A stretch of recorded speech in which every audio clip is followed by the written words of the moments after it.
चनाचे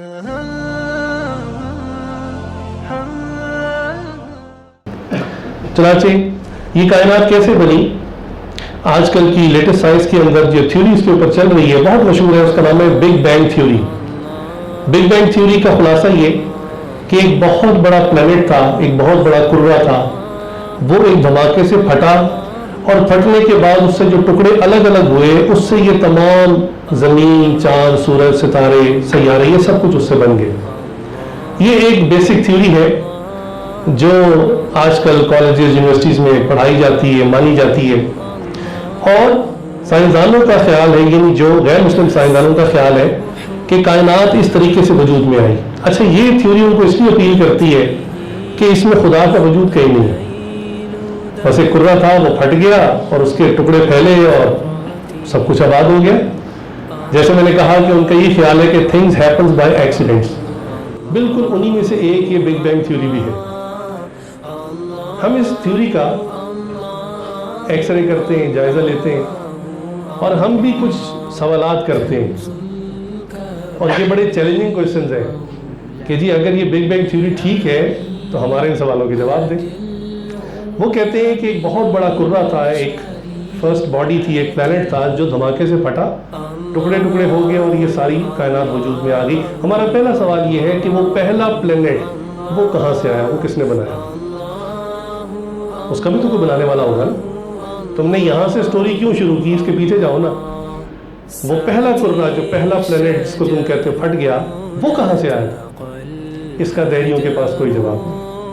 फिर हमारा दूसरा सवाल ये है कि भी अच्छा चलो हम आपके लिए मसला आसान कर देते हैं, वो कुर्रा भी था तो फट गया, बताइए कि उस कुर्रे को फाड़ने के लिए कितनी फोर्स दरकार होगी, क्या रीज़न थी, क्या वजूहात थी जिसकी वजह से वो कुर्रा फट गया। अब अंदाज़ा कीजिए कि दुनिया के अंदर एटॉमिक ब्लास्ट ट्रायल के ऊपर होते रहते हैं, सबसे ज़्यादा अमेरिका ने और फ्रांस ने इसके ऊपर एक्सपेरिमेंट्स किए हैं, लेकिन दुनिया टुकड़े टुकड़े नहीं हुई। खुद अमेरिका ने हिरोशिमा, नागासाकी, दो शहरों के ऊपर एटॉमिक बॉम्ब ब्लास्ट किए, गिराए, लेकिन दुनिया तबाह नहीं हुई। इसका मतलब है कि कई मिलियन एटॉमिक बॉम्ब चाहिए होंगे इस दुनिया को फाड़ने के लिए, जो इतनी छोटी सी है। तो जो इतना बड़ा कुर्रा था जिससे ये सारे सितारे, सैयारे, सब कुछ वजूद में आ गए, उसको फाड़ने के लिए कितनी बड़ी फोर्स चाहिए होगी, वो फोर्स किसने अप्लाई की, वो कुर्रा फटा कैसे, इसका उनके पास कोई जवाब नहीं। फिर हम एक सवाल करते हैं कि भी आखिर जब कोई चीज़ फटती है तो हमने देखा कि चीज़ें बेतरतीबी से बिखर जाती हैं। ऐसा नहीं होता कि जब कोई चीज़ टूटे तो वो बड़ी तरतीब से ज़मीन पर पड़ी होती है, एक टुकड़ा वहाँ, एक टुकड़ा वहाँ, एक टुकड़ा कहाँ। लेकिन हम कायनात के अंदर देखते हैं कि इसमें तो बड़ा रब्त है और चीज़ें बड़ी तरतीब के साथ चल रही हैं। सदियाँ गुजर गईं, लेकिन कभी भी कोई सैयारा किसी दूसरे सैयारे से नहीं टकराया। हमारी ज़मीन किसी सैयारे से नहीं टकराई, हमारे चांद गर्दिश कर रहा है, वो कभी ज़मीन से नहीं टकराया। आखिर ये इतने मजबूत और मजबूत सिस्टम में रिवॉल्व कर रहे हैं एक दूसरे के गिर्द, ये आपस में टकराते क्यों नहीं है? तो ये ब्लास्ट के बाद एकदम से इतनी तरतीब और सेटिंग हो जाना, ये किस ज़ात ने किया, इसका उनके पास कोई जवाब नहीं। फिर देखिए, अगर ये मान लिया जाए कि एक कुर्रा था, एक प्लैनेट था, और वो ब्लास्ट हुआ, उससे ये सारी आगे कहानी शुरू हुई, तो देखिए ये ग्लास है, मैं मिसाल दे रहा हूँ, बिलफर्ज ये मेरे हाथ से छूट जाए और नीचे गिर के टूट जाए, तो बताइए इसके तमाम टुकड़े कांच के ही होंगे ना।